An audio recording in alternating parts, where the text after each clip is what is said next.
रहे थे। तो मेल गेमेट नर युग्मकोद्भिद की संरचना में सबसे पहले हमने ये पढ़ा था कि जो आर्चिस्पोरियल इनिशियल है, प्रपशु कोशिका है, उसमें विभाजन होता है और उसके विभाजन के फलस्वरूप दो कोशिकाएं बनती है, एक परागकोश भित्ति कोशिका और दूसरी बीजाणुजन कोशिका। परागकोश भित्ति कोशिकाओं को हमने पहले वाली क्लास में हमने डिस्कस किया था कि परागकोश की भित्ति 4 परतों की बनी हुई होती है। जब हमने परागकोश देखा था तो परागकोश इस तरह का बनाया था, हमने इस तरह का परागकोश बनाया था और हमने कहा था कि परागकोश में एक परागकोश में 2 पालियां होती है। ये 2 पालियां है एक परागकोश की और इन 2 पालियों में एक पाली में 2 लघु बीजाणुधानियां होती है, स्पोरेंजियम होते हैं। तो यहाँ माइक्रोस्पोरेंजियम होते हैं। तो यहाँ पर 2 लघु बीजाणुधानियां और ये है परागकोश की भित्ति जो 4 परतों की बनी होती है और चारों परतों के नाम हमने देखे थे। सबसे बाहरी परत बाह्यत्वचा, देन उसके बाद एंडोथीसियम या अंतःस्थीशियम, थर्ड जो थी मिडिल लेयर या मध्य परत और फोर्थ जो थी tapetum. Tapetum is very important because most important जो क्वेश्चन पूछा जाता है इनकी परतों के लिए वो टेपिटम से ही पूछा जाता है।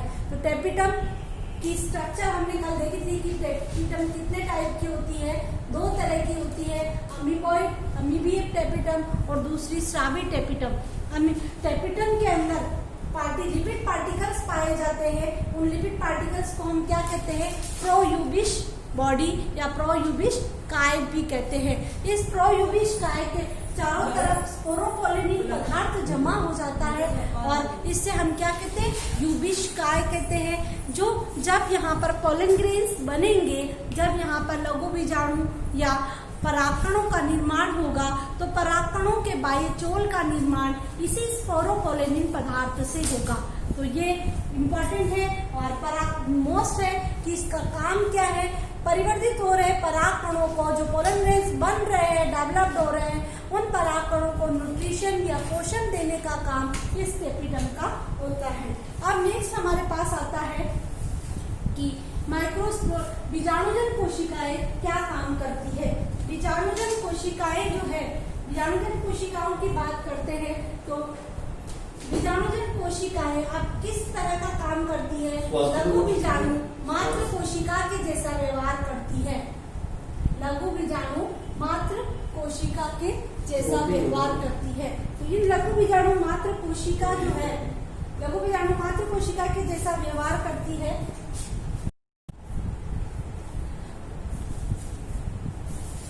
बीजाणुजन कोशिकाएं अब लघु बीजाणु मात्र कोशिका के जैसा व्यवहार करती है और यहीं से शुरू होता है कि लघु बीजाणु मात्र कोशिका में अर्धसूत्री विभाजन होता है, जिसके फलस्वरूप किसका निर्माण होता है, अर्धसूत्री विभाजन होता है।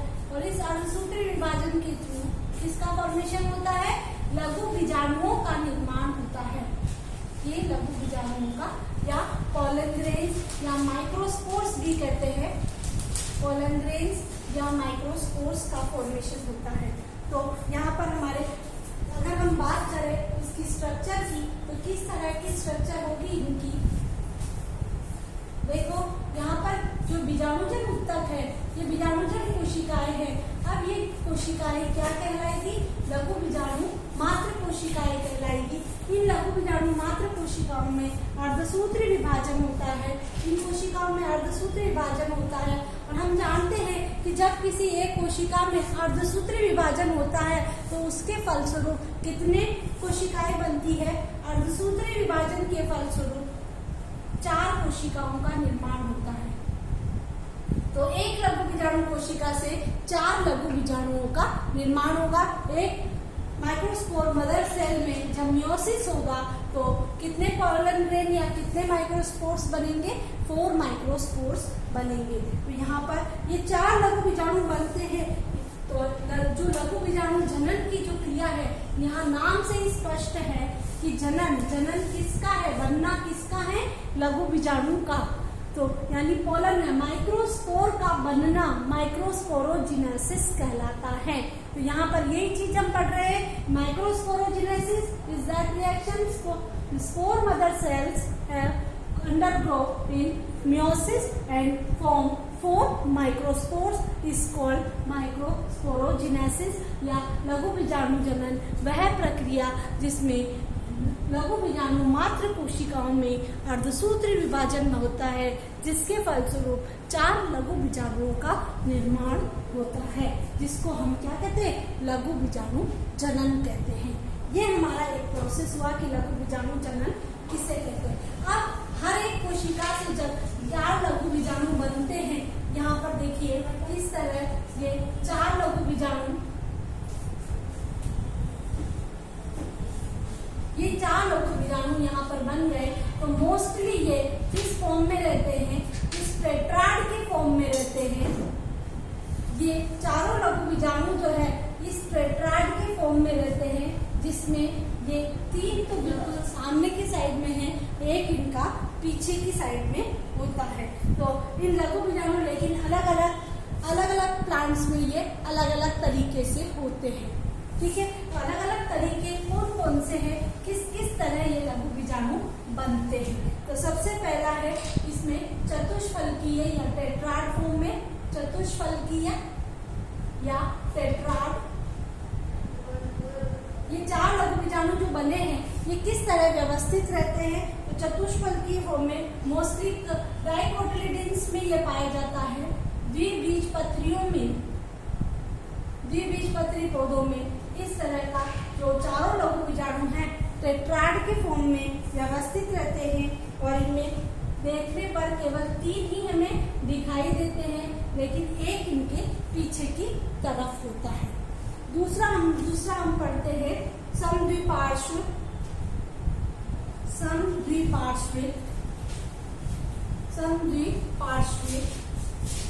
या आइसोबाइलेटरल। ये मोस्टली किसमें होता है, एक बीजपत्रियों में, मोनोकोटिलिडन्स में ये पाया जाता है। ये मोनोकोटिलिडन्स में ये होता है, और सारे लघु बीजाणु एक ही तल में व्यवस्थित रहते हैं।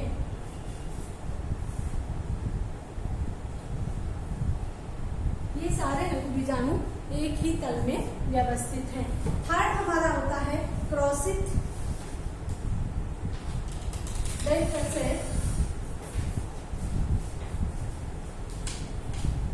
क्रॉसित के अंदर दो लघु बीजाणु एक दूसरे से 90 एंगल पर होते हैं। ये क्रॉसित। फिर आता है रैखिक या लीनियर फॉर्म में, लीनियर, चारों लघु बीजाणु एक रेखा में व्यवस्थित होते हैं। और पांचवा आता है टी आकार, टी शेप्ड, 2 लघु बीजाणु से ऊपर और 2 रैखिक क्रम में टी के आकार में, 2 अनुप्रस्थ रूप में और 2 लंबवत रूप में व्यवस्थित रहते हैं। अगेन रिपीट कर रही हूँ, परागकोश बीजाणुजन कोशिकाओं में जो लघु बीजाणु मात्र कोशिका के जैसा व्यवहार करेगी, उनमें अर्धसूत्र विभाजन होता है, जिसके फलस्वरूप एक लघु बीजाणु मात्र कोशिका से 4 लघु बीजाणुओं का निर्माण होता है। ये 4 लघु बीजाणु जो बने हैं ये किस तरह व्यवस्थित रह सकते हैं, तो मोस्टली जो पाया जाता है, जो मोस्टली फाउंड है चतुष्फलकीय या टेट्राड रूप, इसमें ये मोस्टली किसमें पाया जाता है, डाइकोटिलिडन्स में पाया जाता है। 3 तो आगे से दिखते हैं, लेकिन एक इनके पीछे की साइड में होता है। दूसरा आइसोबाइलेटरल या समद्विपार्श्विक, जिसमें चारों एक ही तल पर व्यवस्थित रहते हैं। क्रॉसित, बिकसित जिसको हम कहेंगे, दोनों जो दो है ये 90 एंगल पर व्यवस्थित, दोनों बीजाणु एक दूसरे के 90 एंगल पर व्यवस्थित रहते हैं।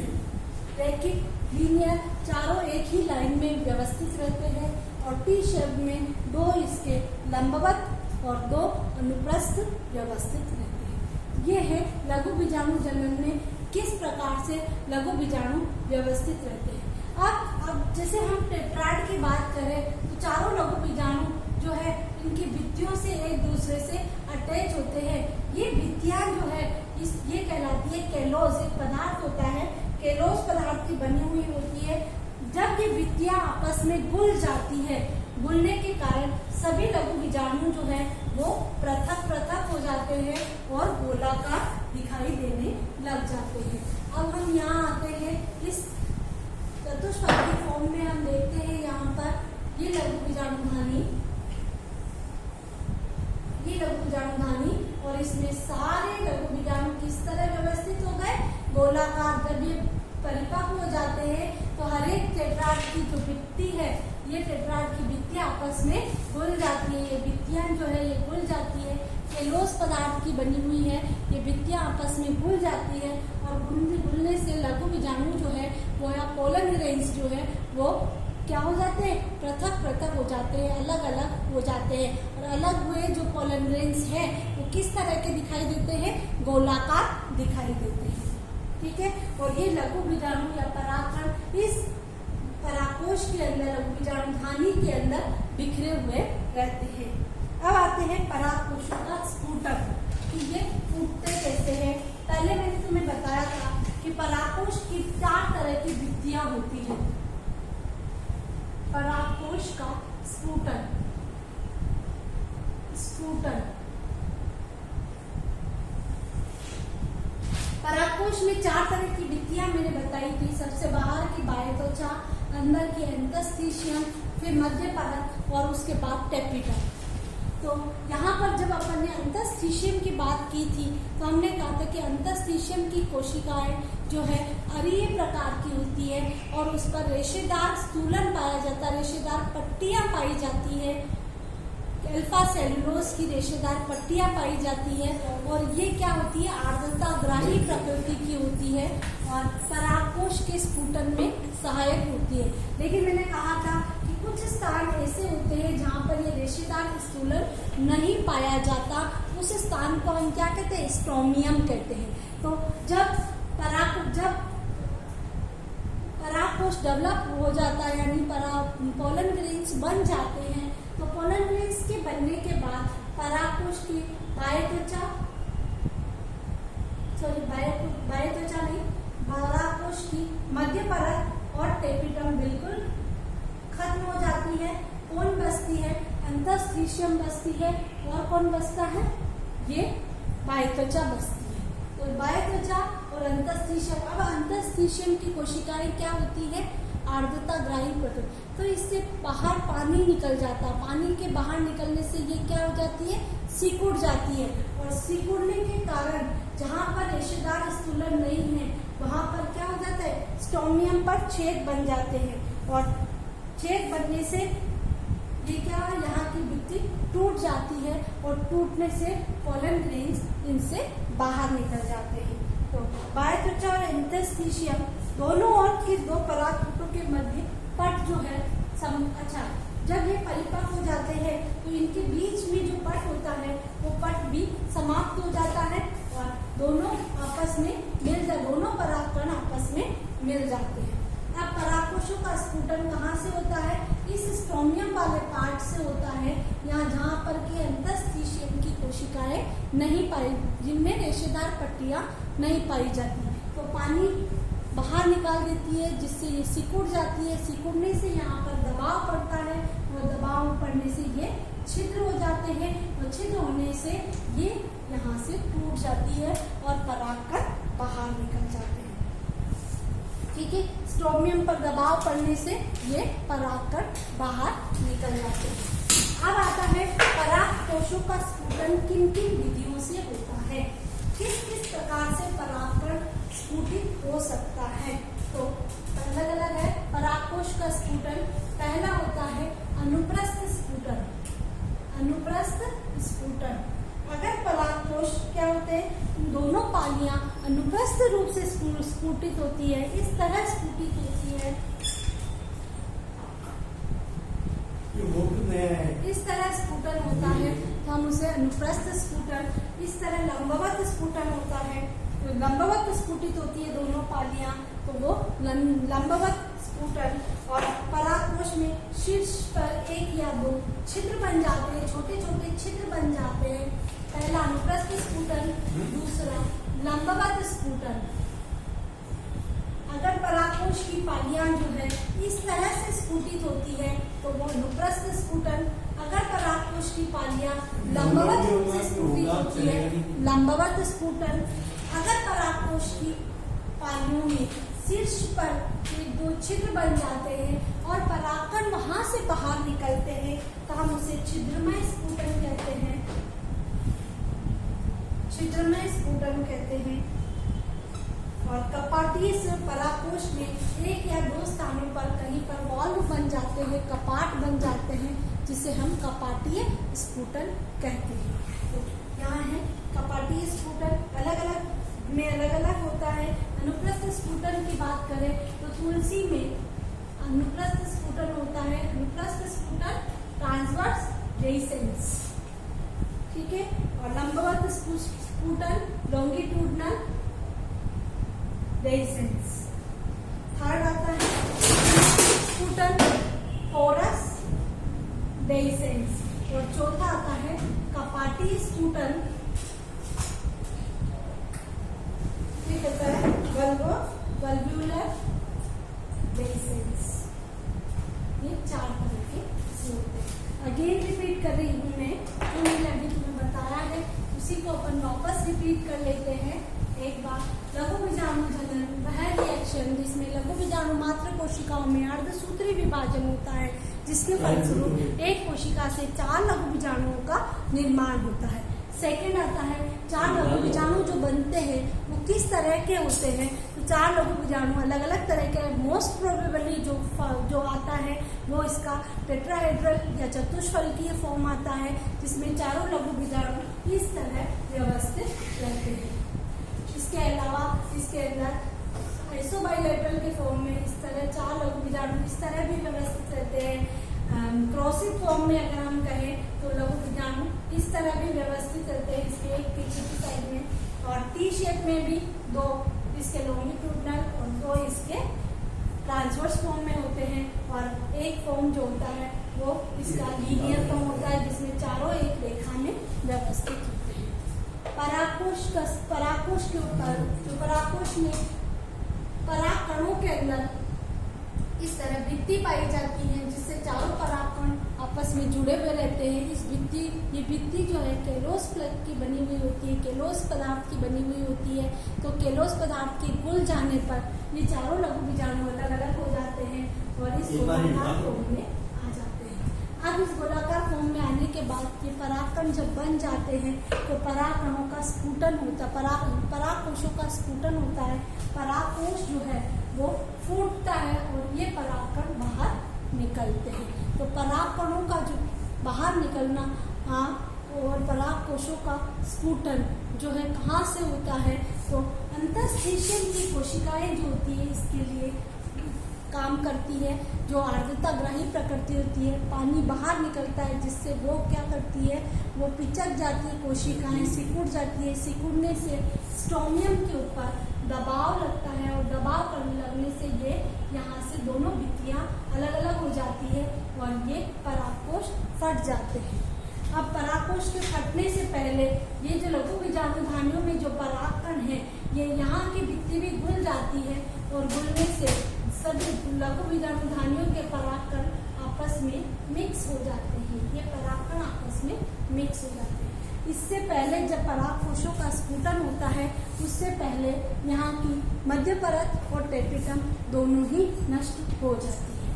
परागकोशों का स्फुटन 4 तरीके से होता है। अगर परागकोश इस तरह अनुप्रस्थ रूप से स्फुटित होता है हम ट्रांसवर्स डेइसेंस कहते हैं। अगर इस तरह दोनों पालियां लॉन्गिट्यूडनली फूटती है तो हम उसे क्या कहते हैं, लॉन्गिट्यूडनल डेइसेंस कहते हैं। अगर उस पर छोटे छोटे छेद बन जाते हैं उसके सिर के ऊपर या ऊपर की तरफ छोटे छोटे पोर बन जाते हैं तो उसे हम पोरस डेइसेंस या छिद्रमय स्फुटन कहते हैं।